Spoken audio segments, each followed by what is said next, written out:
우리가 신앙생활을 하면서 성령 충만이라고 하는 말을 참 자주 듣습니다. 그리고 어쩌면 우리 교회가 그동안에도 성령의 충만함을 갈급해왔고 갈망해왔지만 2023년 사도행전의 이 말씀을 가지고 함께 나누면서 우리 교회가 살아있다라는 이 주제를 가지고 한 해를 달려가면서 그 어느 해보다도 올 한 해 우리는 성령 충만을 간절히 사모하고 있습니다. 연초에 10일 동안 집회를 했던 것도 다른 목적을 위해서 집회했던 게 아니었습니다. 우리의 사업의 문제가 해결되어지고 우리의 가정이 잘 되고 자녀들이 잘 되는 복받기 위한 기도의 집회가 아니라 주여 우리 안에 성령을 부어 주시옵소서. 주님 우리가 성령 충만하기를 원합니다. 그것을 가지고 우리가 모였었던 것이었어요.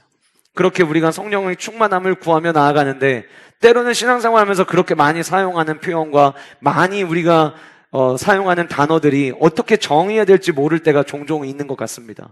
여러분들은 성령 충만을 어떻게 정의하시겠습니까? 성령 충만을 정의하라고 할 때 사실은 사람마다의 생각은 조금씩 다를 수 있습니다. 그러나 성령 충만에 대해서 이야기를 할 때 어쩌면 그 성령 충만하다라고 하는 말의 의미가 어떠한 상황 속에서도 하나님의 주되심을 인정하고 하나님의 통치 아래 하나님이 다스리시는 삶 속에서의 삶을 살아내는 것, 우리가 그것을 가리켜 때로는 약간은 두리뭉실하고 크게 표현하는 것 같지만 아마도 성령 충만은 이러지 않을까라는 생각을 합니다. 그러나 성령 충만은 반드시 드러나게 되어 있어요. 무슨 얘기냐면 성령 충만의 모습이 뭐라고 정의하는 게 사실 쉽지는 않지만 성경이 이야기하는 성령 충만의 모습이 무엇인가는 우리가 살펴볼 수 있다라고 하는 것입니다. 다양한 방언을 하는 게 성령 충만이 아니에요. 은사를 다양하게 갖고 있는 것이 성령 충만이라고 이야기할 수 없어요. 그의 성령의 충만함의 모습 가운데는 물론 영적인 모습도 드러날 수 있지만 우리가 삶을 살아내면서 삶 가운데 보여지는 모습도 있는 것이고 그 보여지는 모습을 통해서 우리는 무엇이 성령 충만의 모습인지 분간할 수 있게 된다라고 하는 것입니다. 성령 충만할 때 과연 어떤 모습이 나타날까요? 오늘 저와 여러분들은 이 사도행전 4장 32절부터 5장 11절까지의 말씀을 본문을 가지고 성령 충만의 모습에 대해서 함께 살펴보실 텐데 제가 오늘 주일 예배를 준비하면서 본문을 어디까지 할까를 놓고 사실 굉장히 고민을 했습니다. 그런데 5장 1절부터 11절까지의 말씀의 내용을 포함하게 됐던 이유는 4장 32절부터 37절까지의 모습은 성령 충만했을 때 나타나는 모습을 보이고 있다면 5장 1절부터 11절까지는 성령 충만한 척할 때 나타나는 모습을 보여주고 있어요. 성령 충만한 척할 때 나타나는 모습. 그러면 이 이야기를, 이 부정적인 내용을 뒤집어서 보면 성령 충만은 그러면 어떤 모습으로 나타나야 되느냐를 이 본문을 통해서 우리는 발견할 수가 있습니다. 그래서 오늘 이 4장 32절부터 5장 11절까지의 본문 안에서 성령 충만이 어떤 모습으로 드러나는지 저와 여러분들이 함께 말씀을 나눌 텐데 간절히 소원하기는 우리가 매번 주님 앞에 말씀을 들을 때 나아갈 때마다 우리가 가져야 될 자세이지만 여러분들 오늘 이 시간 담임 목사 이강민의 이야기를 듣기 위해 오신 게 아닙니다. 저도 여러분도 우리 모두가 내게 들려주시는 하나님의 음성을 듣기 위해서 모인 줄 믿으시고 마음의 문을 여시고 내게 들려주시는 주님의 음성으로 오늘 이 말씀을 아멘으로 받는 은혜와 축복이 저와 여러분들에게 있기를 주님의 이름으로 간절히 축복합니다. 첫 번째로 성령 충만한 자의 모습은 하나됨에 힘쓰게 된다라고 하는 것입니다. 하나됨에 힘쓰게 된다. 32절 말씀 보시면 믿는 무리가 한 마음과 한 뜻이 되어 모든 물건을 서로 통용하고 자기 재물을 조금이라도 자기 것이라 하는 이가 하나도 없더라. 우리는 이 말씀을 보면 지금 눈앞에 보여지는 현상에 먼저 주목을 하게 돼요. 그러다 보니까 자연스럽게 모든 물건을 서로 통용하고 자기 재물을 조금이라도 자기 것이라 하는 이가 하나도 없었다라고 하는 이 부분에 우리가 주목을 하게 되는데 사실 그거보다 더 중요한 것은 무엇이냐면 믿는 무리가 한 마음과 한 뜻이 되어 있다라고 하는 거예요. 교회를 흔들려고 했어요. 사탄 마귀는 사내들인 공의 앞에 베드로를 비롯한 사도들을 세워놓으면 교회가 위기를 만나면 모두가 다 모래알맹이처럼 다 흩어질 거라고 생각을 했어요. 그런데 그들이 사내들인 공의 앞에 서서 오히려 부활의 주인 되신 예수 그리스도에 대하여 증언을 하고 나와서 모든 교회 공동체와 함께 한 자리에 모여 그들이 부르짖어 기도했을 때에 그들은 흩어지는 것이 아니라 오히려 하나 되는 모습을 보이기 시작을 했습니다. 오늘 본문은 그들이 물건을 통용하는 것보다 더 중요한 것이 그들이 한 마음과 한 뜻이 되었다라고 하는 것을 성경의 말씀을 통해서 우리에게 보여주는데 이 본문이 어딘가 처음 보는 본문이 아닌 것처럼 우리에게 다가와요. 2장 44절 말씀을 보시면 사도행전 2장 44절에 믿는 사람이 다 함께 있어 모든 물건을 서로 통용하였다라고 이야기를 하고 있습니다. 그리고 오늘 본문에도 4장 32절에 믿는 무리가 한 마음과 한 뜻이 되었다라고 이야기를 하고 있는데, 사도행전 2장 44절에서 믿는 사람이라고 이야기하는 이 부분이 헬라어로 피스티오 호라는 단어를 썼어요. 호라고 하는 단어는 정관사예요. 그러면 믿는이라고 하는 피스티오에 정관사가 붙으면 뒤에 정관사는 사람들을 의미합니다. 그래서 번역을 믿는 사람이라고 한 거예요. 자, 그러면 이 단어에서는 어떤 의미를 갖고 있냐면, 저도 믿는 사람이고 여러분들 한 분 한 분이 믿는 사람이면 그 믿고 있다라고 하는 거를 지금 강조하기 위해서 쓴 단어인 거예요. 그 한 사람 한 사람이 예수 그리스도를 나의 구주로 영접해서 믿는 사람들이 같은 공간적 장소에 함께 모여 있다라고 하는 것을 강조한 표현이 2장 44절이라면, 4장 32절에 등장하는 믿는 무리가 한 마음과 한 뜻이 되었다라고 할 때에는 피스티오까지는 똑같은데 그 다음에 플레도스라는 단어를 써요. 이 플레도스라는 단어는 어떤 의미냐면 군대, 무리, 다발이라는 의미예요.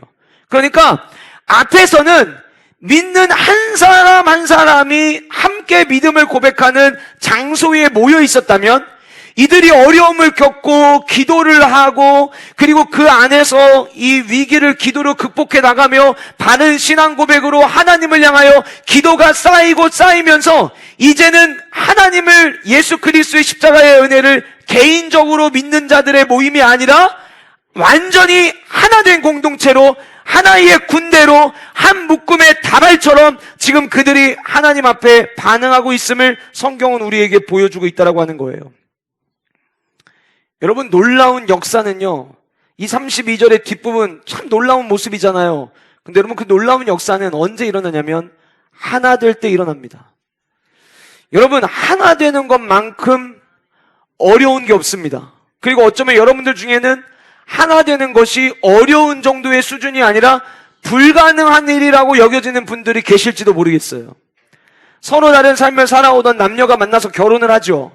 분명히 사랑해서 결혼을 합니다. 그런데 결혼해서 보니까 결혼하기 전에 안 보였던 다른 모습들이 너무나도 많이 보여서 결혼하고 난 다음에 수년간 동안 그거 서로 다른 거를 조율하기 위해서 때로는 다투기도 하고 서로에게, 상대방에게 아픔을 주는 일들도 일어나곤 합니다. 아마 여러분들 또한 그런 시간들을 지내오신 분들이 계실 거예요. 아니, 어쩌면 지금도 너무 다르고 지금도 도대체 우리 남편이 생각하는 생각이 뭔지, 우리 아내가 생각하는 생각이 뭔지를 몰라서 때로는 의견이 충돌되는 일들이 각 가정 안에서, 부부관계 안에서도 일어날 수 있어요. 자녀, 전 더 이상 낳지 않습니다. 왜냐하면 셋도 의견을 맞추기가 힘들어요. 3명 아이들 저에게 주어진 시간이 있을 때 얘들아 오늘 뭐 하면 좋을까라고 물어보면 첫째가 요구하는 것과 둘째가 요구하는 것과 셋째가 요구하는 게 다 달라요. 여러분, 한 가정 안에서도 생각을 모은다는 게 쉽지가 않아요. 우리가 흔히 교회를 이야기할 때 중형교회, 대형교회, 그 다음에 이야기하는 게 메가처치입니다. 메가처치는 3,000명 이상 정도 되는 정말 많은 성도들이 모이는 교회를 이야기를 합니다. 어쩌면 오늘 본문에 등장하는 이 첫 번째 사도행전적 교회는 메가처치였을 거예요. 그 메가처치 중에서도 슈퍼 메가처치예요. 왜요? 이미 예수 그리스도를 믿기로 결단한 3,000명과 5,000명의 사람들, 남자만의 숫자만 8,000명이었으니까 여자와 아이들까지 다 포함하면 아무리 못해도 약 2만 명이 정도 되는 사람일 텐데, 오늘 성경은 사도행전의 저자는 누가였잖아요. 여러분, 누가는 있는 것만 기록합니다. 없는 걸 기록하지 않아요. 근데 성경에 뭐라고 이야기하고 있냐면 믿는 무리가 한 마음과 한 뜻 되어 있는 것처럼이라고 이야기하지 않았어요. 한 마음과 한 뜻 되어 있는 것처럼 보였다라고 이야기하지 않고, 누가의 눈에, 항상 모든 사건을 객관적으로 보던 그 누가의 눈에 모든 사람이 한 마음과 한 뜻이 되어 있다라고 이야기하고 있어요.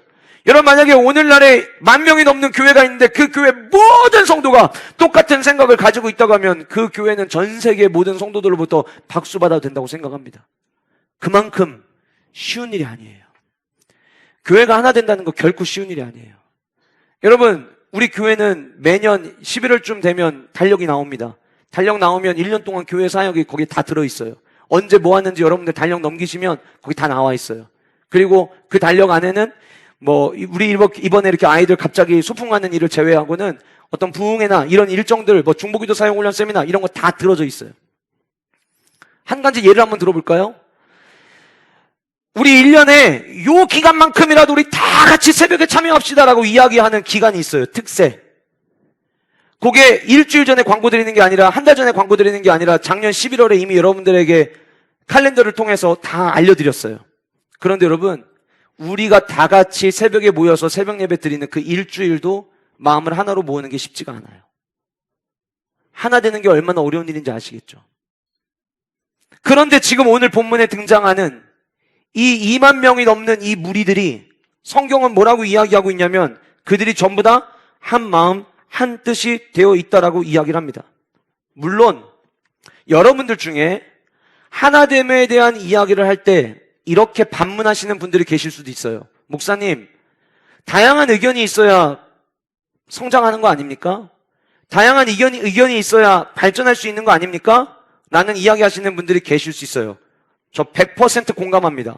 자, 그런데 이걸 생각하셔야 돼요. 기업이 있습니다. 기업이 존재하는 목적은 이윤 창출입니다. 이윤을 창출하기 위해서 어떻게 더 많은 이윤을 창출할 것인가를 놓고 서로 의견을 나눌 수 있어요. 그 의견에는 다양한 의견들이 있을 수 있어요. 제가 지난번에 여러분들에게 교회 단톡방에 올려드렸던 그 장로님 영상 여러분들 한번 보신 분들 계실 텐데 그분이 2080이라고 하는 치약 이름을 브랜딩할 때에 수많은 의견들이 있었어요. 그런데 모든 세대가 안전하게 쓸 수 있는 치약이라는 것을 강조하고 싶어서 수많은 의견들 가운데 2080이라고 하는 이름을 브랜딩하게 됐던 거예요. 그거를 갖게 된 거예요. 더 많은 이윤을 창출하기 위해서 실제로 2080이라고 하는 치약 이름을 정하고 난 다음에 치약 전체 업계의 매출 1위를 달성했어요. 샴푸와 린스를 하나로 묶어가지고 하나로 샴푸라는 이름을 만들고 나서 샴푸 전체에서 매출 1위를 달성했어요. 이처럼 기업이 존재하는 목적은 이윤을 창출하는 것이고 그 이윤을 창출하기 위해선 다양한 의견들이 서로 부딪힐 수 있습니다. 정치는 뭘까요? 정치는 국민을 보다 더 나은 삶을 살 수 있도록 돕는 그 과정에서 진행되는 것이 전 정치라고 생각합니다. 대통령도 모든 참모들도 여야 정치인들도 그들의 모든 관심은 국민을 더 잘 살게 하고 나라를 성장시키는 게 목적이 되어 있어야 돼요. 그게 똑같아야 돼요. 국내 총생산을 올리는 GDP를 어떻게 하면 올릴 것인가, 여기에 대통령과 모든 정치인들이 다 머리를 맞대서 경제의 전문가뿐만 아니라 모든 사람들이 다 머리를 맞대서 어떻게 하면 우리나라를 보다 더 나은 나라로 세울 수 있을 것인가에 대한 고민을 해야 돼요. 그 목적을 놓고 여야가 서로 다투는 것은 가능한 일이에요. 그렇게 하는 것이 자유민주주의 국가에서 옳은 거예요. 문제는 뭐냐면 만약 국가가 존재하고 정치가 존재하는 목적이 국민을 위한 일인데 국민을 위하고 나라가 더 성장하는 것이 목적이 돼야 되는데 그거와 상관없이 자기들끼리 서로 싸우고 다투면 우리는 그 모습을 보면서 별로 아름답지 못하다고 생각하는 거죠. 자, 목적은 똑같습니다. 기업이 존재하는 목적, 이윤 창출, 정치인들이 존재하는 목적, 나라를 보다 더 아름답게 국민들이 더 잘 살 수 있도록 만들어내는 것, 이 한 가지의 목적은 흔들릴 수가 없는 거예요. 이 목적 아래 다양한 의견이 있을 수 있는 거예요. 교회도 마찬가지예요.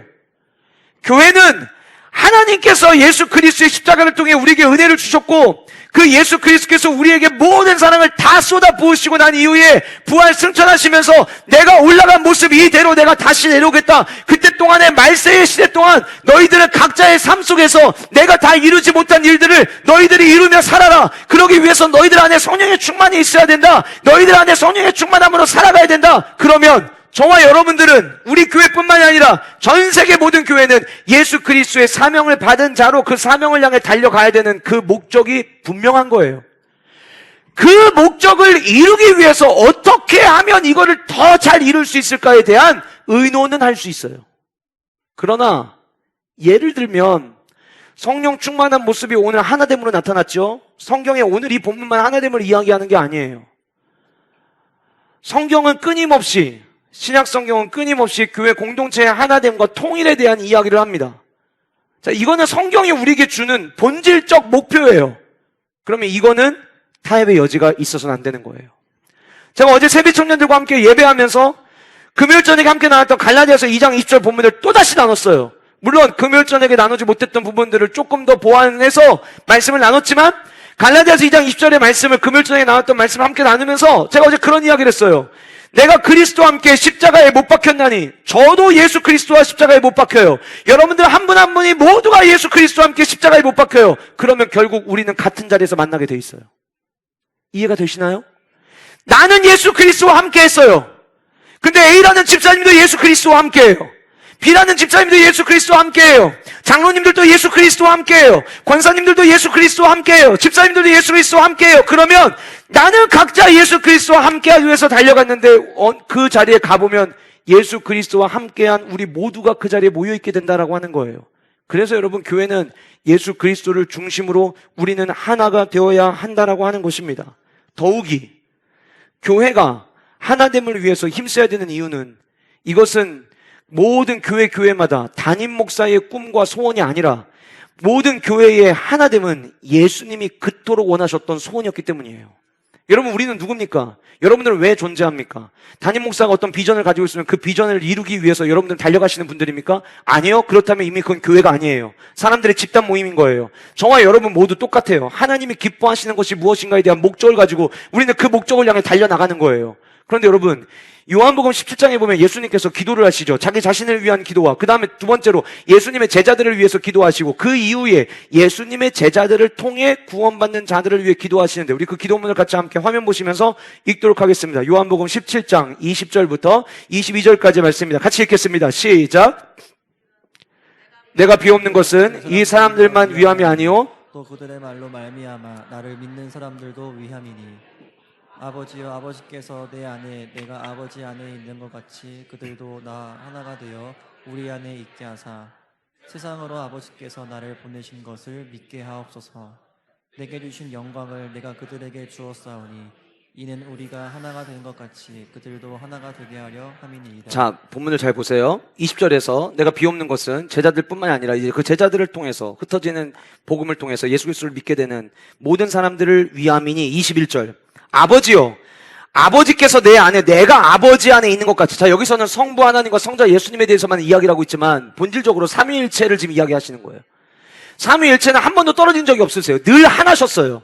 예수님이 십자가에 못 박히기 전에 그토록 두려워하셨던 이유는 한 번도 단절된 적이 없었던 성부 하나님과 단절을 경험하셔야만 했기 때문에 그것이 괴로우셨던 거였어요. 그래서 성부 하나님을 향하여 기도합니다. 아버지가 내 안에 계시고 내가 아버지에 있는 것 같이 그들도, 저와 여러분들도 다 하나가 되게 해주세요. 이것이 예수님의 소원이었어요. 그런데 이게 왜 중요하냐? 그들도 다 하나가 되어 우리 안에 있게 하사. 잘 보세요, 여러분. 우리가 하나 되어야 되는 이유는 우리가 하나 될 때에 삼위일체 하나님의 품 안에 우리가 거할 수 있기 때문이에요.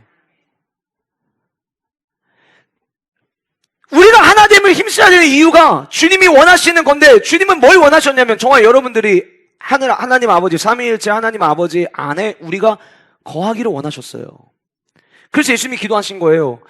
그들도 하나가 되어서 우리 안에 있게 하사. 그 다음 보세요. 세상으로 아버지께서 나를 보내신 것을 믿게 하옵소서. 여러분, 세상에 있는 사람들은 하나님이 누군지 예수님이 누군지 잘 몰라요. 그런데 그들이 하나님이 누굴까, 예수님이 누굴까에 대해서 첫 번째로 아는 게 누구냐면 교회 공동체를 통해서예요. 여러분, 교회가 어떠한 문제로 분열이 일어나잖아요? 교회가 재산 싸움이 일어나잖아요? 교회가 안에서 파가 갈려가지고 새로 오신 목사님과 원래 예전에 계시던 목사님과 만약에 싸움이 일어나잖아요? 그래서 세상 재판으로 가잖아요? 그러면 그 모습을 통해서 세상에 우리가 하나님의 자녀라는 것을 드러내 보일 수가 없다고 예수님이 말씀하신 거예요. 그래서 우리 모두가 하나됨으로 말미암아 먼저는 우리 이 삼위일체 품 안에 우리가 머물게 하여 주시고, 우리가 삼위일체 하나님의 품 안에 머물므로 말미암아 세상에 있는 사람들로 하여금 예수 그리스도께서 이 땅에 오셔서 한 일이 이래서 교회는 다르구나라고 하는 거를 보고 믿게 하옵소서라고 예수님이 기도하신 거예요. 그리고 22절에 이렇게 이야기하셨어요. 내게 주신 영광을 내가 그들에게 주었사오니. 누구에게 주시는 거예요? 누가 하나님의 영광을 경험하는 겁니까? 하나 되는 자리에 있는 자가 하나님의 영광을 경험하는 거예요. 제 해석이 아닙니다. 예수님이 말씀하신 거예요. 하나됨을 위하여 머무는 자들이 하나님께서 예수님을 통해 주신 그 영광을 우리가 얻을 수 있는 거예요. 그래서 이렇게 이야기하죠. 이는 우리가 하나 된 것 같이, 삼위일체 하나님이 하나 된 것 같이 그들도 하나가 되게 하려 함이니라. 이 예수님의 말씀을 나중에 복음을 받아들이고 깨달았던 한 사람이 있었습니다. 사도 바울이었어요. 사도 바울이 로마서 15장 6절에 이렇게 말씀합니다. 같이 함께 읽겠습니다. 시작. 한 마음과 한 입으로 하나님 곧 우리 주 예수 그리스도의 아버지께 영광을 돌리게 하려 합니다. 여러분, 이 말씀의 내용을 최대한 쉽게 여러분들이 이해하시기 쉽게 만약에 해석하면 어떤 의미냐면, 우리가 한 마음과 한 입으로 예배할 때 하나님은 그 예배를 받으십니다 라는 이야기예요. 예배를 드리러 와서 예배를 드렸다고 그 예배를 받으시는 게 아니라, 삼위일체 하나님이 하나 되시듯 우리가 하나 되어 있을 때 그 하나됨으로 예배할 때 그 예배를 받으시고, 그 예배를 받으심으로 말미암아 그 가운데 영광이 있다는 거예요. 저와 여러분들 왜 지음 받았습니까? 하나님께 영광 돌리기 위해서, 주님의 이름을 찬양하기 위해서 우리는 지음 받았어요. 성령 충만한 이 첫 번째 교회의 모습이 우리에게 보여주는 것은 바로 이 하나됨의 모습이었어요. 올 초에 있었던 에즈베리 대부흥 운동을 가지고 수많은 역사학자들이 이거를 어떻게 볼 것이냐, 이전에 일어났던 부흥 운동과 지금의 부흥 운동, 그리고 수많은 부흥 운동이 끝나고 난 이후에 따라왔던 결과물들과 지금 에즈베리 부흥 운동이 끝나고 난 이후의 결과물들을 서로 비교하면서 이걸 어떻게 평가해야 될 것인가에 대한 이야기를 많이 합니다. 그러나 분명한 거 한 가지, 그 수많은 시간 동안 수많은 세대가 그 자리를 떠나지 않고 예배할 수 있었던 것은 성령 하나님께서 그들의 마음을 하나로 묶어주셨기 때문에 가능한 일이었다는 것에 대해서는 어느 누구도 부인할 수 없어요.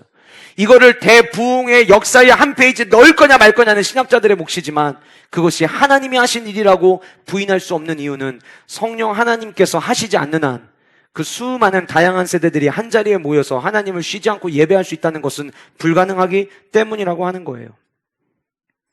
그래서 사랑하는 성도 여러분, 우리가 하나님 앞에 나가서 예배를 드릴 때는 하나님께 영광을 돌리기 위해서 예배를 드리는데, 그 예배를 드릴 때마다 나는 지금 하나 되어 있는지에 대하여 우리는 점검을 해야 된다고 하는 겁니다. 우리가 생각할 때 이렇게 생각할 수 있어요. 그러면 이 하나됨이라는 게 이게 쉽지가 않은 게 아니라 거의 불가능에 가까운데, 그 불가능에 가까운 일이 과연 가능은 합니까? 목사님 말대로 우리 교회 성도들 하나도 뭐 일주일 특세하는 것도 다 마음이 하나 되지 못할 때가 있는데, 정말 우리 교회가 한 마음 한뜻 된다는 게 가능은 합니까? 가능합니다. 언제 가능하냐면 성령이 충만할 때예요. 자, 그런데 이렇게 들으면 우리는 어떤 오해를 하냐면, 결국 성령님이 일하시는 거구나, 성령님이 충만해야 우리가 하나 될 수 있는 거구나, 이런 생각을 해요. 성령의 세례를 물론 우리 가운데 여러분들 중에는 아직 예수 그리스도를 인격적으로 경험하지 못하신 분들이 계실 수 있어요.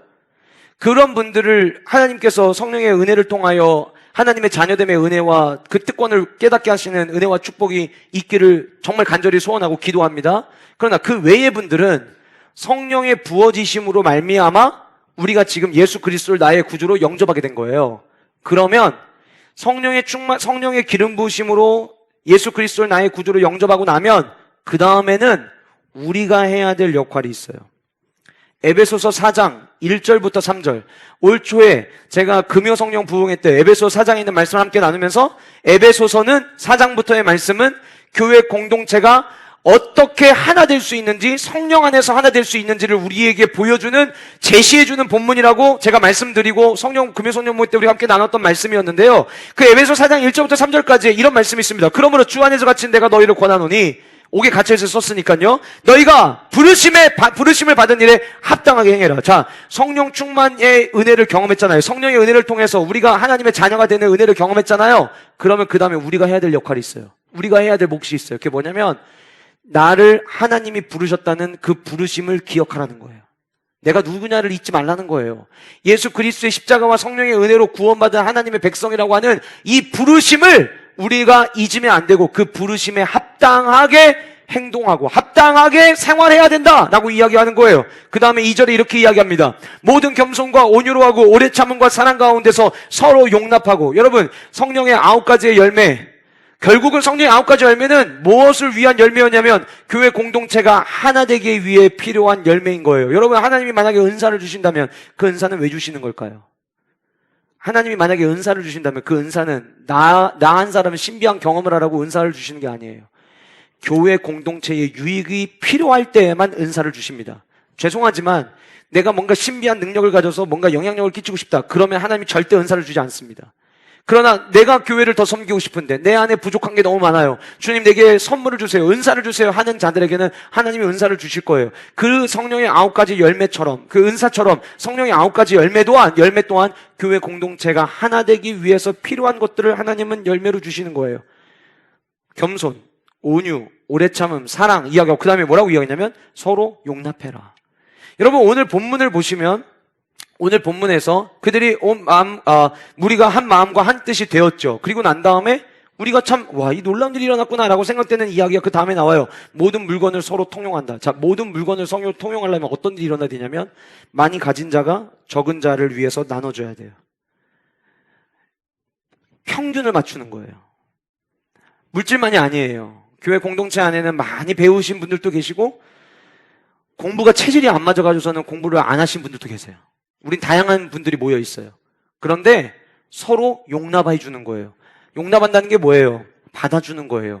인정해 주는 거예요. 그 모습이 우리 안에 있을 때에 교회 공동체가 하나 될 수 있는 거예요. 저는 우리 교회가 성령의 충만함으로 말미암아 서로 하나 되는 일에 힘쓰는, 서로 용납하는 일에 힘쓰는 은혜와 축복이 저와 여러분들 안에 있기를 간절히 소원합니다. 제가 3주 전에 읽었던 책이 있었어요. 스캇 맥나이트가 쓴 성령께 나를 열다라는 책이었는데 제가 이 책의 내용의 일부를 여러분들에게 어떻게 설명을 할까, 그래서 책의 내용의 스토리를 여러분들께 설명해 드릴까 하다가 그냥 이 책에 있는 내용을 그냥 그대로 여러분들에게 읽어드리는 게 오히려 낫겠다 싶어서 제가 이 성령께 나를 열다라고 하는 그 책의 일부를 여러분들에게 읽어드릴 테니까 한번 잘 들어보세요. 혹 내 이야기가 아닌지 한번 생각하면서 들어보시면 좋겠어요. 너무나 많은 그리스도인이 자신은 교회가 필요하지 않다고 자기 스스로 예수님을 따를 수 있다고 믿는다. 그런데 나는 신약 성경을 읽으면서 진리를 발견했다. 신약 성경에 교회와 분리된 그리스도인은 없다. 성령 충만하면서 교회를 거부할 수는 없다. 어느 교회도 완전하지 않다. 당신과 내가 그 교회의 일원이라면 더더욱 그렇다. 우리 교회를 건강하게 세워나가는데 우리 교회 완벽해질 수 없는 이유가 제가 있어서예요. 여러분이 계셔서예요. 스캇 맥나이트가 이야기하는 거예요. 내가 문제가 많고 내가 완전하지 않기 때문에 내가 교회 공동체에 들어가는 순간 나머지가 다 완전해도 나 때문에 완전해질 수 없다. 그 얘기하는 거예요. 그러면서 계속 이야기합니다. 우리는 교제와 사랑에서 우리의 무능력을 초월하시는 성령이 필요하며 우리는 능력이 없어요. 우리는 다 부족해요. 우리 완벽하지 않아요. 그래서 사랑을 행하는 데에도 교제를 하는 데도 능력이 없어요. 그런데 그 무능력을 초월할 수 있는 분이 있는데 그게 성령님이라는 거예요. 그래서 우리에게는 성령이 필요하며 우리의 무능을 그리스도의 몸을 세우는 영적 은사로 바꾸시는 성령이 필요하다.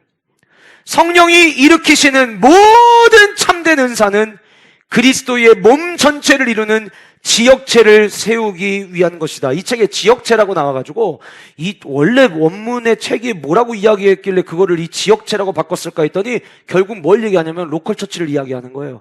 우주적 하나님의 교회가 아니라 지역마다 세워진 교회를 이야기하는 거예요. 모든 참된 은사는 개교회를 건강하게 세우기 위해서 필요한 것이다 라고 스캇 맥나이트의 성령께 나를 열다라는 책에서 그가 이야기하고 있어요.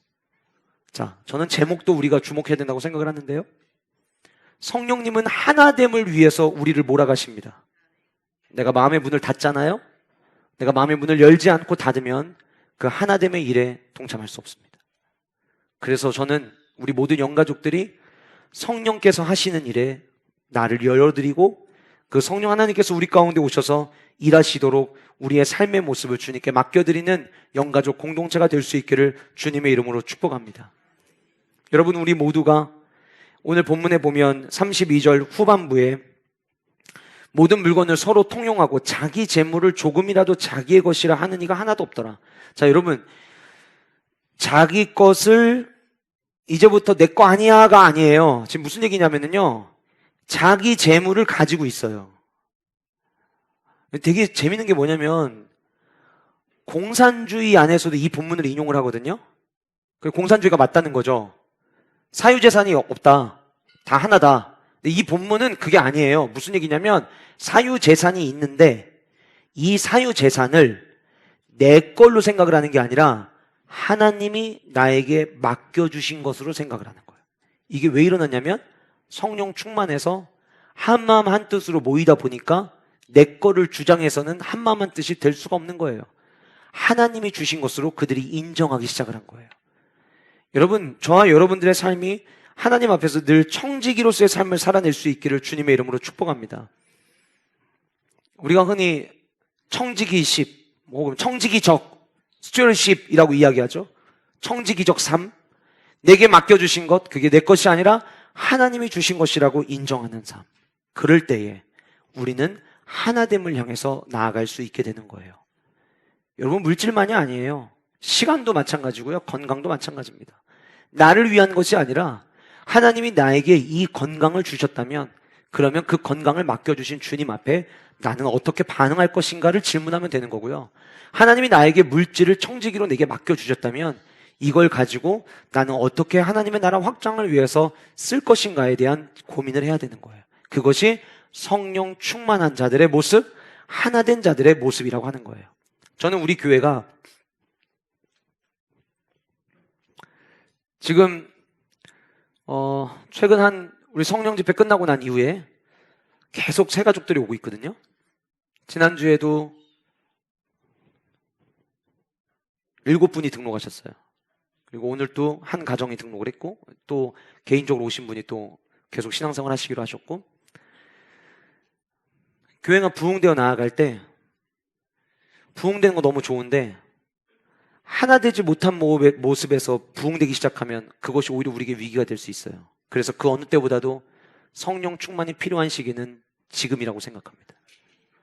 우리 모든 교회가, 여러분들이, 우리 장로님들, 권사님들, 안수집사님들, 모든 성도들과 함께 교회의 하나됨을 위해서 먼저 나를 부인하고 함께 예수 그리스도 십자가 아래 함께 모여서 같은 길을 걸어가는 은혜와 축복이 우리 모든 영가족들에게 있기를 주님의 이름으로 축복합니다.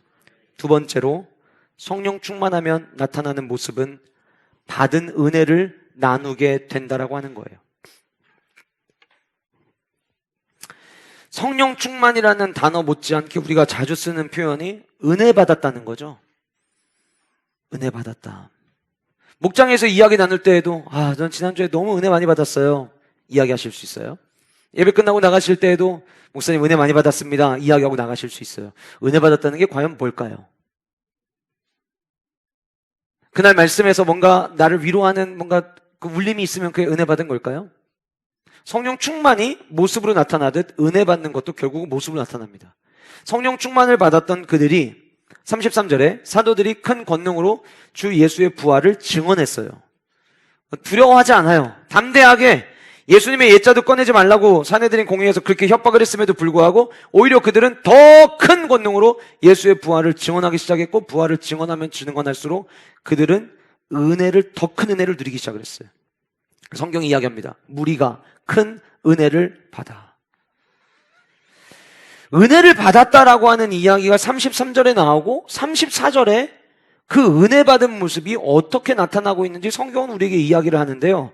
그 중에 가난한 사람이 없으니 이는 밭과 집 있는 자는 팔아 그 판 것의 값을 가져다가 사도들의 발 앞에 두매 그들이 각 사람의 필요를 따라 나누어 줌이었다라고 성경은 이야기하고 있어요. 당시에 예루살렘에는요, 가난한 사람들이 많이 살았다고 합니다. 예루살렘 성지를 가보면 예루살렘이 이렇게 약간 높은 산지, 다른 지역에 비해서 약간 높은 곳에 있거든요. 그러다 보니까 농사를 지을 수가 없고 어떤 장사나 무역을 통해서 생계를 유지를 해야만 했기 때문에 산 아래에 만약에 기근이 오거나 가뭄이 오거나 그러면 제일 먼저 타격을 입었던 사람들이 이 예루살렘 안에 사는 사람들이었다고 해요. 그래서 대부분이 원래 예루살렘 안에 사는 사람들이 가난했다고 합니다. 그런데 거기다가 초대교회 때 회심한 자들을 보면 상대적으로 가난하거나 또 그 사람들이 흔히 이야기하는 죄인으로 비춰지는 사람들이나 혹은 서민층들이 초창기 예수 그리스도의 복음을 받아들였던 사람들이었다라고 해요. 왜냐하면 당시에 지도층이 기독교를 회심한다는 것은 내가 가지고 있는 사회적 지위를 포기하고 내려놓아야만 했기 때문에 이게 쉽지가 않았던 거죠. 여의도 순복음교회 조영기 목사님 소천하셨을 때 TV에서 조 목사님의 삶을, 그리고 개척 때부터 여의도 순복음교회 오늘에 이르기까지 교회가 어떻게 발전되어 왔는지를 다큐멘터리로 방영하는 것을 우연히 보게 됐었어요. 근데 얘기를 들어보니까 맨 처음 여의도 순복음교회가 시작됐던 곳이 어디였냐면, 집이 아니라 천막 짓고 사는 분들이 있는 곳 안에 큰 텐트 쳐놓고 천막 쳐놓고 예배하는 것이 여의도 순복음교회의 시작이었다고 하더라고요. 진짜 가난한 사람들, 서울에 올라와는 있지만 지방 사람보다 못한 삶을 살던 사람들, 그래서 서울에서도 천막 생활하던 사람들, 거기에 교회를 세운 거예요. 그러다 보니까 뭐 흔하지는 않지만 그래도 마을에 혹은 좀 잘 사는 사람들 집에 있다고 하는 흑백 TV도 없고 라디오도 없고, 그러니까 해 떨어지면 전기 끊기죠. 볼 거 없죠. 그러니까 할 수 있는 게 유일한 게 그들 안에 있는 교회, 성막 교회에 와가지고 같이 예배하고 기도하고. 여러분, 생활이 어려우니까 하나님 앞에 구할 기도 제목이 얼마나 많았겠어요. 그러니까 수많은 사람들이 모여들기 시작했던 거예요. 있는 사람들은 그거 없어도 살 수 있어요. 그러니까 굳이 다급하게 하나님을 찾지 않은 거죠. 당시의 예루살렘의 상황이 아마 그랬던 것 같아요. 그래서 권력자보다는 잃을 것이 없는 서민이나 죄인들이 대부분 그들 가운데 회심하고 그들 가운데 머물러 있었습니다. 그런데 오늘 본문의 34절에 보면, 무리가 큰 은혜를 받은 그 무리 안에 어떤 일이 일어났냐면, 그 중에 가난한 사람이 없으니 라고 성경은 이야기하고 있어요. 여기서 말하는 가난한 사람이 없다라고 하는 건 뭐냐면, 먹을 게 없어서 굶어 죽을 사람은 없었다, 이 얘기예요. 자, 그러면 먹을 게 없어서 굶어 죽는 그야말로 극빈층이 없었다라는 거를 성경에 넣었다라고 하는 거는, 이전에는 그럴 만한 사람들이 있었다는 얘기일까요? 없었다는 얘기일까요? 그렇죠. 있었다는 거예요. 있었는데 큰 은혜를 받고 난 이후에 그들 공동체 안에, 예루살렘 안에 변화가 일어나는데, 그게 뭐냐면, 이제는 너무 먹을 게 없어서 굶어 죽는 사람들이 없어지는 일들이 그들 안에 일어나기 시작을 했다는 거예요. 여러분은 은혜를 받잖아요. 그러면 구제의 문제가 누군가의 문제가 아니라 내 문제가 됩니다. 은혜를 받고 나면 내게 맡겨주신, 함께 하게 되는 같은 공동체를 돌아보게 되는 거예요. 자, 여러분들 오늘 말씀 들으실 때 좀 주의해서 들으시기 원하는 거는, 오늘 대지가 3가지잖아요. 이 3가지 중에 하나만 잘하면은 성령 충만한 거냐? 그렇지 않다는 거예요. 이 모습이 우리에게 다 나타나야 되는 거예요. 여러분, 근데 자, 우리 교회는 작년과 올해 좀 큰 변화가 하나 있어요. 뭐냐면 써니카트. 작년에는 그냥 자원하는 분들이 써니카트에 채워 놓으셨어요. 근데 올해는 목장별로 정해드려요. 그러면 원래 자원에서 하시던 분들은 안 해도 되냐? 아니요. 제가 분명히 말씀드렸죠. 원래 자원에서 하시던 분들은 내 목장 순서가 아니어도 언제든지 동참할 수 있습니다. 그런데 왜 모든 성도들이 다 같이 참여하는 것으로 바꾸게 되었냐면요, 때로는 어떤 분들은 이렇게 생각하시는 분들이 계실 수도 있어요. 원래 이 목적이 자원에서 어려운 사람을 돕기 위해 써니카트 하는 거 아니었어? 아, 근데 변질된 거 아니야? 이거 뭐 의무적으로 하는 거, 국수 당번하듯이 청수 당번하듯이 이렇게 무조건 해야 되는 걸로 의무로 바뀌는 거, 이거 처음에 의도와 바뀐 거 아니야? 이렇게 생각하시는 분들이 여러분들 가운데 혹시라도 계실 수 있어요. 그런데 왜 그렇게 하게 되었냐면, 써니카트를 처음 시작할 때의 목적은 우리 교회 모든 영가족들이 다 같이 동참하기를 원했어요. 왜냐하면 예수님의 은혜를 경험한 자가 은혜를 흘려보내는 거는 몇몇 사람들이 해야 되는 일이 아니라 은혜를 경험한 모두의 몫이기 때문이에요. 근데 1년 동안 하다 보니까 하는 분들은 잘 하시는데 전혀 관심을 갖지 못하시는 분들은 한 번도 참여를 못 하시더라고요. 저는 생각을 해야 돼요. 어떻게 하면 교회를 더 건강하게 할 수 있을까? 어떻게 하면 모든 성도가 정말 행복하게 주님의 제자로서의 삶의 모습을 실천할 수 있을까? 그러면 우리 모두가 동참할 수 있는 것으로 가야겠다. 그래서 목장제로 바꾼 거예요. 오늘도 제가 들어오면서 보니까 쌀도 안 씻고 바로 드실 수 있도록 다 깨끗하게 씻어낸 쌀, 그 다음에 드실 수 있는 반찬들 아주 정성껏 준비해서 갖다 넣어놨더라고요. 여러분, 그거 왜 하는 거냐면 누구의 몫이기 때문에 하는 게 아니라 은혜를 받은 자에게 나타나는, 성령 충만해서 은혜를 받은 자에게 나타나는 모습이기 때문이에요. 은혜를 받으면은요, 그게 내 안에 흐르면은요, 흘려 보내야 되는 게 그게 정상이라는 거예요. 김기성 목사님이 쓴 일상순례자라고 하는 책에 이런 이야기를 쓰셨어요. 공경에 처한 사람 앞에 서게 된 이는 만약에 공경에 처한 사람이 있는데 그 사람 앞에 내가 지금 서 있다면 이 얘기예요. 그것은 인류를 대표해서 그 자리에 있는 것이다. 공경에 처한 사람이 내 앞에 있고 내가 그 앞에 서 있어요. 그러면 그 순간만큼은 내가 인류를 대표해서 그 앞에 서 있는 거라는 거예요. 그 무슨 얘기예요? 인류를 대표해서 도와주라는 거예요. 하물며 교회 공동체 안에서 공경에 처한 사람을 만났을 때 우리가 함께 도와야 되는 것은 하나된 공동체에서 당연한 모습이라고 하는 겁니다. 이어서 이렇게 이야기합니다. 다가가 멈춰서고 부축해 일으키고 일상을 살아낼 용기를 복돋는 것이야말로 사람됨의 길이다. 신앙서적이니까 사람이라고 하는 단어를 성도로 바꾸는 게 더 의미 있으리라 생각이 되어져요. 공경에 처한 사람이 있으면 다가가서 멈춰서고 부축해 일으키고 일상을 살아낼 용기를 복돋아 줘라. 그런데 여러분, 만약에 진짜 먹을 게 없는 상황 가운데 처해져 있는 오늘 본문에 이야기하는 가난한 사람이 있다고 합시다. 그 사람에게 채워주실 거예요 라고 말 한마디 던지는 게 위로가 될까요? 아니요. 그에게는 당장 먹을 거를 제공해 주는 게 위로가 되는 거예요. 그래서 성령 충만한 자는 은혜를 받고 그 은혜를 흘려 보내는 거예요. 여러분, 35절에 보면 사도들의 발 앞에 두매 그들이 각 사람의 필요를 따라 나누어 주었다라고 이야기를 합니다. 사도들의 발 앞에 뒀다. 사도들의 눈앞에 뒀다가 아니라 발 앞에 뒀다라고 하는 건 어떤 의미냐면, 오늘로 아주 쉽게 이야기하면 사도들에게 이거 어려운 사람 도와주세요 해서 가지고 오는데 누가 가지고 온지 모르게 갖고 오는 거예요. 오늘날로 이야기하면 무명. 누가 했는지 드러내지 않는 거예요. 그렇게 가지고 오는 거예요.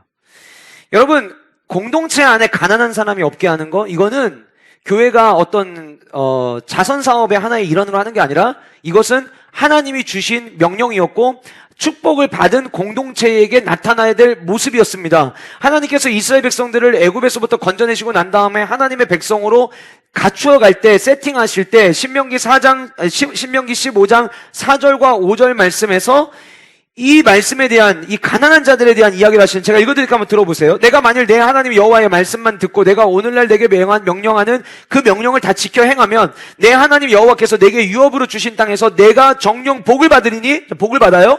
너희 중에 가난한 자가 없으리라. 복을 받으면 그 복으로 인해서 가난한 자가 없게 해라. 이게 하나님께서 하나님의 백성들에게 주셨던 계획이었어요. 그러니 성도가 내가 가진 게 많아서가 아니라 가진 게 없어도 그것을 어려운 자와 나누려고 하는 것은 하나님이 내게 주신 은혜, 하나님이 내게 주신 복을 흘려내보내는 삶의 모습이라고 하는 것입니다.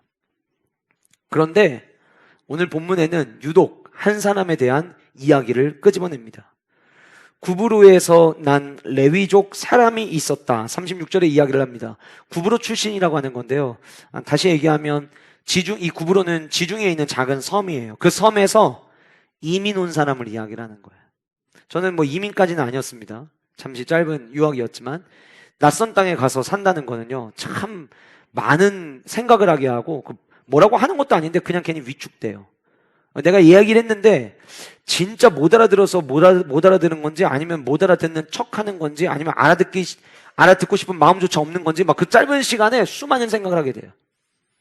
무슨 얘기냐면, 낯선 땅에 가가지고 이방인으로 그 땅에 가면 이민 생활을 하면은요, 모든 것이 자연스럽지가 않아요. 어색해요. 지금 본문에 등장하는 이 요셉이라고 하는 사람이 지금 그런 상황 가운데 놓여있던 사람이었어요. 그런데 그 구브로에서 이민 온 그 사람이 레위족 사람이었대요. 여러분, 레위 사람들은 어떤 사람들이죠? 특징이 뭐죠? 우리가 이미 여호수아서에서 말씀을 통해서 봤지만 모든 지파가 땅 분배를 받을 때 유일하게 땅 분배를 받지 못한 지파가 레위 지파예요. 레위 지파는 땅이 없어요. 근데 요세푸스에 의하면 1세기경 이민 온 레위 지파 사람들에게는 일부의 땅을 갖는 관습이 시작되었다라고 이야기를 해요. 그러니까 아마도 구브로에서 이민이 왔는데 이 요셉이라고 하는 사람이 크지 않은 조그마한 땅을 가지고 있었던 것 같아요. 실제로 우리가 알 수 있는 게 37절에 보시면 그가 밭이 있음에 팔았다라고 이야기하는데, 이 밭이라고 하는 단어가 헬라어로 아그로스라고 하는 단어를 써요. 그런데 이 아그로스라는 단어는 사도행전에서 여기만 쓰여요. 다른 데서는 땅을 이야기할 때 코리온이라는 단어를 쓰거든요. 그러니까 원래는 땅이 있다 그러면 코리온을 이야기를 하는데, 여기서는 코리온을 쓰는 게 아니라 그냥 그야말로 그런 거 있죠. 당시에 이 예루살렘에 있는 사람들 물건을 사서 생활했다고 했는데 조그만한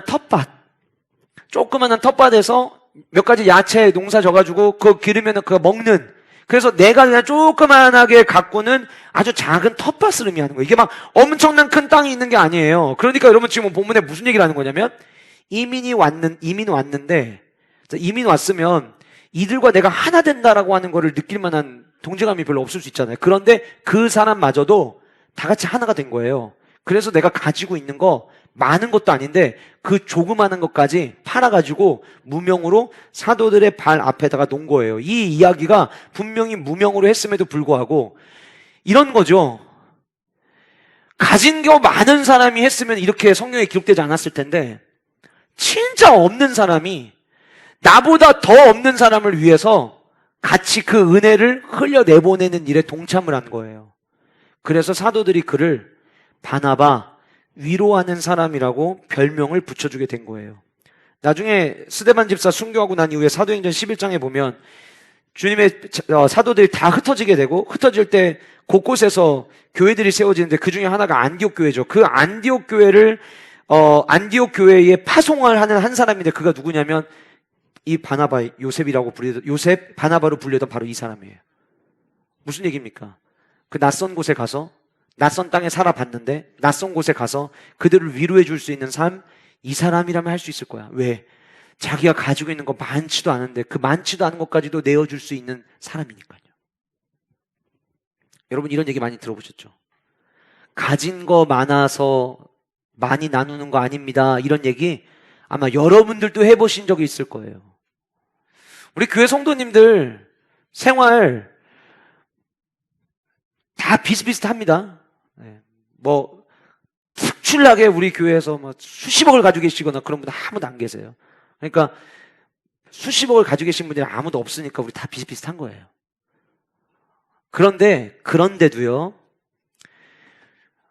정말 누군가를 섬기려고 하는, 그것이 시간이든 그것이 물질이든 어떤 모습으로든 섬기려고 하는 분들을 보면 가진 게 많아서가 아니에요. 진짜 이거 드리면 이거 어떡하시려고 이걸 드리지? 라고 생각하는 분들이 하나님 앞에 드립니다. 시간을 드리고, 때로는 내 육체적인 헌신을 통해서 내게 주신 건강을 통해 사용하기도 하고, 하나님 앞에 물질을 드림으로 하나님의 나라를 세워가는 일에 동참하시는 분들이 많이 계십니다. 저는 우리 모든 영가족들이 가진 것이 있고 없고 때문에 섬기고 안 섬기고가 결정되는 게 아니라 하나님이 내게 주신 은혜가 너무 커서 어떻게 하면 함께 나눌 수 있을까를 고민하는 우리 영가족들 되시기를 주님의 이름으로 축복합니다.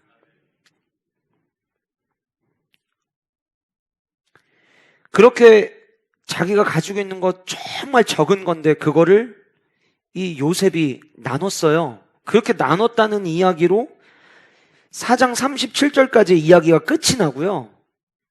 그리고 그 4장 37절에 사도들의 발 앞에 두었다라고 하는 그 표현이 5장에 가서 2절에 똑같이 나옵니다.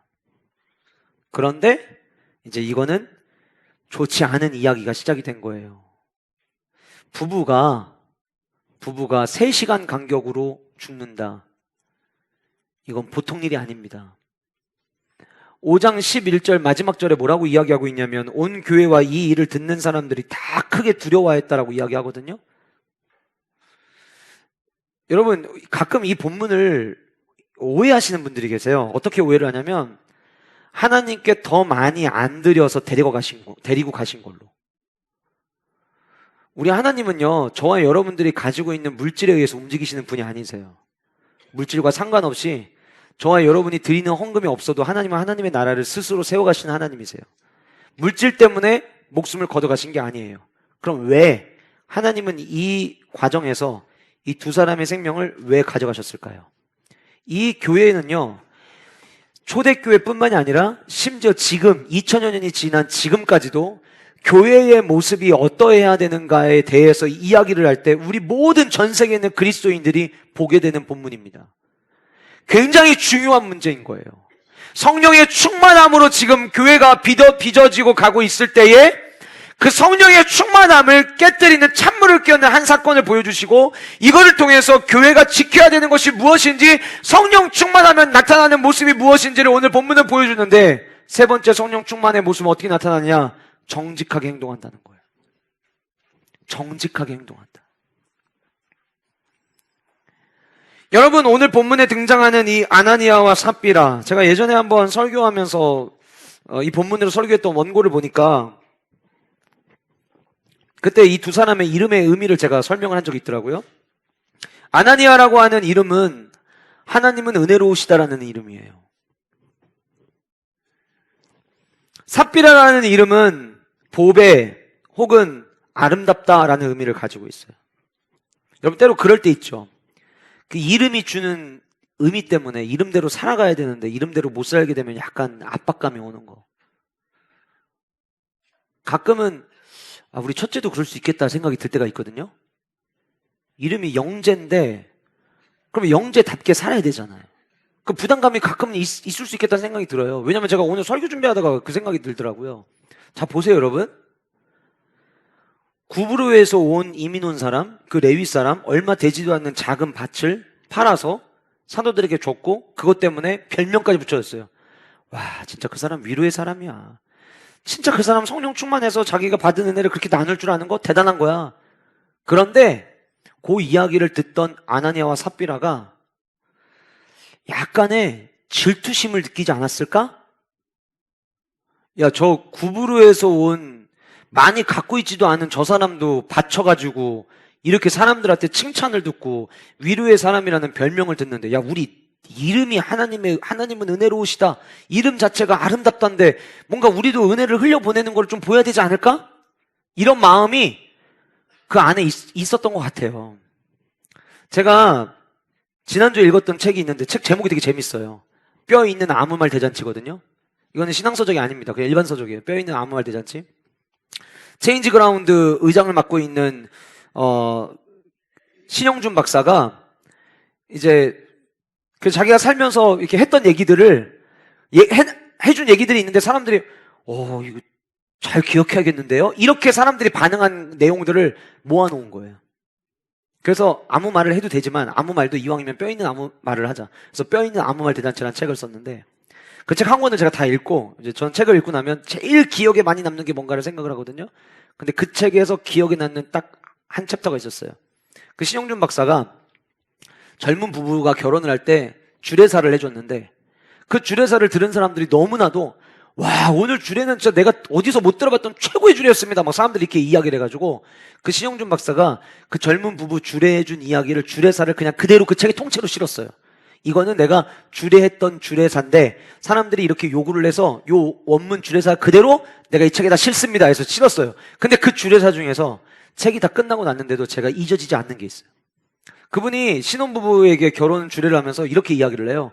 평생 살아가는 동안 꼭 하지 말아야 될 게 하나가 있다. 그게 뭐냐면 비교다. 그러면서 비교라고 하는, 비교를 왜 하지 말아야 되는지 내가 알려주기 위해서 내가 이행시를 적었으니까 오늘 이 예식에 참여하고 있는 우리 모든 학생 여러분들께서 운을 좀 띄워달라고 요청을 하는 거예요. 저도 오늘 여러분들에게 운을 좀 띄워달라고 요청을 할 거예요. 비교라는 단어로, 자, 한번 운을 띄워주실까요? 비참해지거나 교만해지거나. 끝이에요.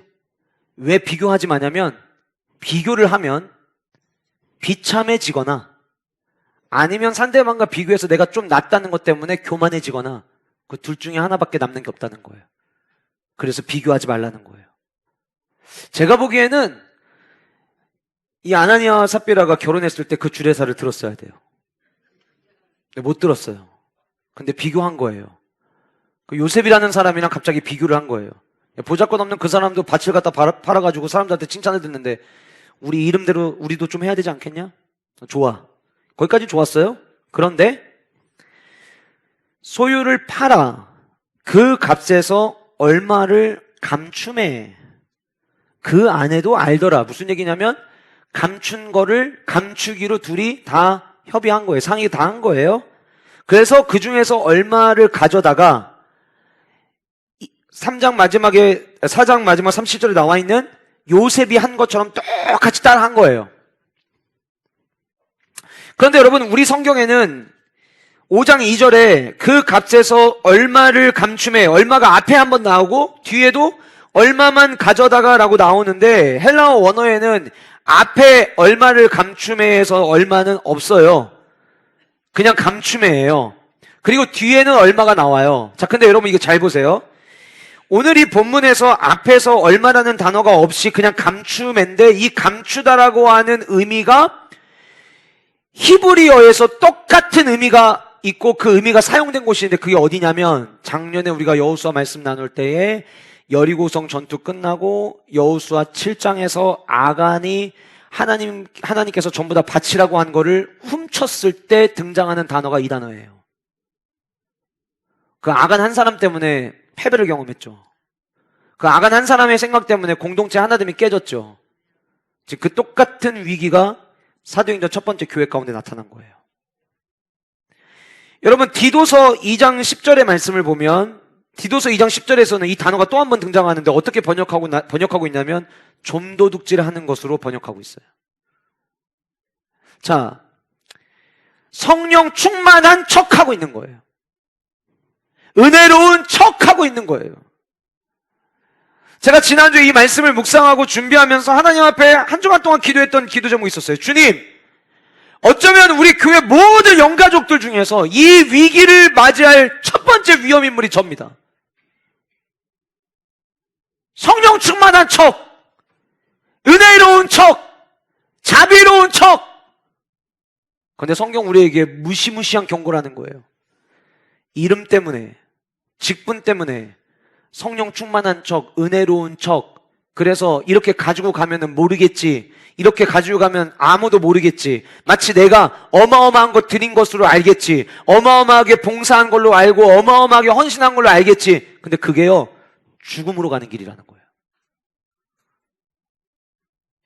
엄청난 경고인 거예요. 이거는 질투에서부터 시작되어서, 야, 저 사람도 저렇게 인정받는데 우리도 해야지, 그래서 감췄어요. 좀도둑질한 거예요. 하나님, 여러분, 그런데 뒤에 나오는 앞에서 얼마를 감춤해, 그 다음에 얼마를 가져다가라고 이야기를 했는데요, 이 두 번째 얼마를 가져다라고 하는 이 얼마라는 단어가 조각을 의미해요. 조각인데 어떤 조각이냐? 작은 조각. 자, 예를 들면 이런 거예요. 쉽게 제가 설명드릴게요. 어른들 중에 피자 별로 안 좋아하시는 분들 여러분들 중에 많이 계실 거예요. 차라리 김치전을 먹으면 먹지, 피자는 안 먹어, 이런 분들 계실 거예요. 근데 애가 피자를 너무 먹고 싶어해요. 알았어, 피자 한 판 사줄게. 그래서 피자가 왔어요. 야, 나왔어, 피자 먹어. 근데 애가 막 뭘 하는지 막 안 나와. 그래갖고 그래도 나와서 바로 먹을 수 있게 준비라도 해주자. 그래서 피자를 뚜껑을 까고서는 이렇게 옮기는데 옮기다가 조금 조각이 떨어졌어요. 먹어봤는데 내가 알던 피자가 아닌 거예요. 김치전을 넣은 거야. 이거는 막 칼칼한 말도 있고 막 느끼함이 전혀 없어요. 막 너무 고소하고 도우는 막 너무 쫀득쫀득해. 이건 과연 도우인가 떡인가 막 이런 수준이에요. 그래서 너무 맛있어가지고 애가 나오기 전에 한 조각만 먹어야지 그래서 먹은 거예요. 근데 먹다 보니까 너무 맛있어가지고 아이를 위해서 7조각을 남겨놓고 한 조각만 먹어야 되는데, 아이를 위해서 한 조각을 남겨놓고 7조각을 먹은 거랑 똑같은 거예요. 지금 처음에 하나님께 드릴 때에는 이 두 부부가 그냥 팔아서 드리는데, 그러니까 일부만 갖자. 원래 처음은 조각이었어요. 조그만한 거. 그런데 생각이 바뀌어서 어떻게 됐냐면, 조각 중에 진짜 조그만한 조각만 하나님께 드리고 나머지는 다 자기가 가진 거예요. 자, 아까 제가 그 말씀 드렸죠. 그러면 많이 가져가서 하나님이 화내신 거냐? 아니요. 많이 가져갔으면서 다 드린 것처럼 위선을 떨고 있기 때문이에요. 거짓이 있었기 때문이에요. 성령 충만한 곳에서는 거짓이 있을 수가 없어요. 은혜로운 척, 성령 충만한 척, 내 위치 때문에, 내 상황 때문에, 그 남들이 다 하는데 나도 해야지, 그래서 하는 거, 그 위선, 하나님은 기뻐하지 않으신다는 거예요. 하나님은 정직을 원하신다는 거예요. 그래서 그 하나님의 것을 도둑질하면서 마치 모든 것을 다 드린 것처럼 위선을 떠니까, 이들이 생각할 때에는 베드로를, 사도들을 눈속임한다고 생각을 했겠죠. 근데 3절에 베드로가 이렇게 이야기합니다. 베드로가 이르되 아나니아야 어찌하여 사탄이 내 마음에 가득하여 내가 성령을 속이고 땅값 얼마를 감추었느냐. 이렇게 얘기하는 거예요. 너 어떻게 사탄에게 마음이 빼앗기고 성령을 속이는 행동을 할 수 있느냐. 자, 성령이라는 단어에 조금 더 무게감 있게 다가오기 위해서 제가 부연 설명을 할게요. 어떻게 성령 하나님을 속일 수 있느냐 이 얘기예요. 여러분, 저도 여러분을 속일 수 있고 여러분도 저를 속일 수 있어요. 그런데 저도 여러분도 성령 하나님은 속일 수가 없어요. 성령 하나님 속이는 일이 일어나잖아요. 그러면 죽는 거예요. 그만큼 위험한 일이라는 것을 오늘 이 상황을 통해서 하나님은 모든 교회에 가르쳐 보여주기를 원하셨던 거예요. 사랑하는 성도 여러분, 성령 충만이 우리 안에 없으면요, 우리는 우리의 마음을 사단에게 빼앗기게 돼 있습니다. 그렇게 빼앗기게 되면은 어느덧 성령 하나님을 속이려고 해요. 분명히 여러분 아나니아와 삽비라는 성령 하나님을 속이겠다고 달려들지 않았을 거예요.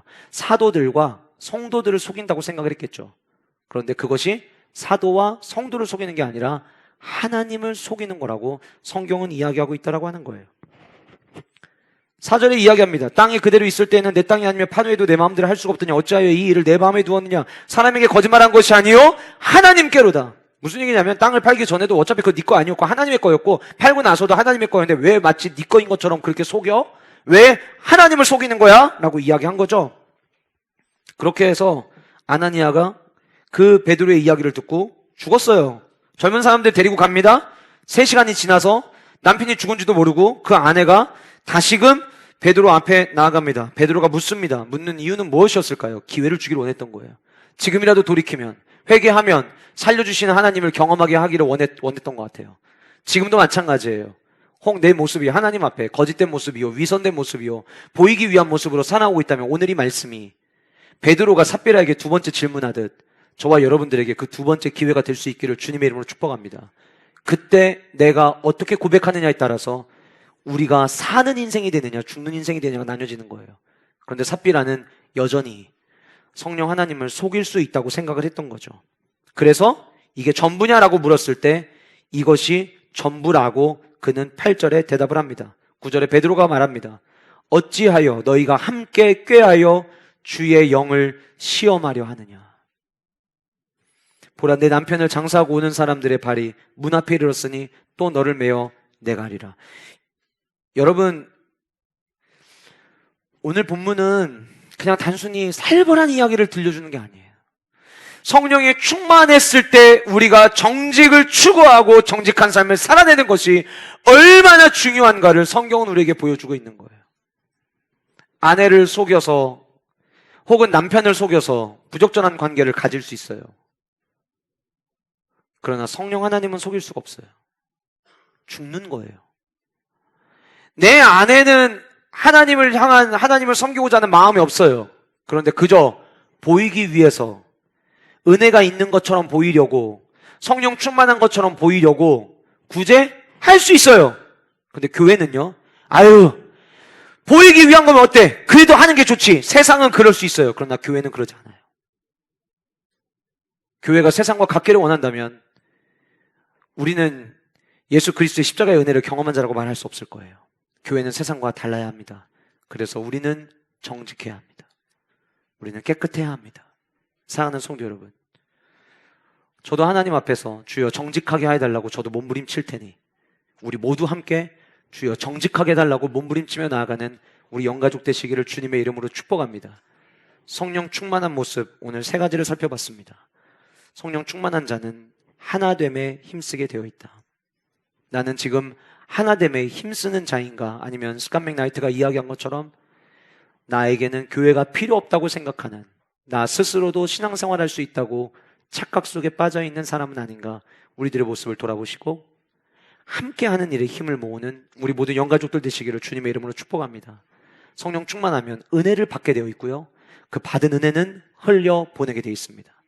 제가 흘려보내는 은혜, 여러분들이 흘려보내는 은혜로 교회 곳곳이 우리 모든 영가족들의 삶이 그 풍성하게 흘러넘치는 은혜들로 날마다 파도치는 축복이 우리 교회 가운데 있기를 간절히 소원하고, 저와 여러분들, 내가 이렇게 말해야 저 사람이 이렇게 생각하겠지? 그래서 거짓되게 이야기하는 게 아니라, 여러분, 거짓이라는 게 별거 아니에요. 때로는 있는 팩트에다가 과장하기 시작하면 그것도 거짓이 될 수 있어요. 그냥 있는 모습 그대로 정직하게, 솔직하게 우리가 고백함으로 말미암아 예를 들면 그럴 수 있지 않아요? 여러분 목장 모임에 참석 못했는데 진짜 피곤해서 못 나왔는데 그날 일이 있었어요. 과장이고 거짓이 돼버려요. 솔직하게, 정직하게 주님 안에서 함께 반응하며 나아가는 우리 모두 영가족들 되셔서 저는 우리 교회가 정말 성령 충만한 교회, 모이면 행복한 교회, 모이면 은혜가 넘치는 바로 그런 교회 될 수 있기를 간절히 소원합니다.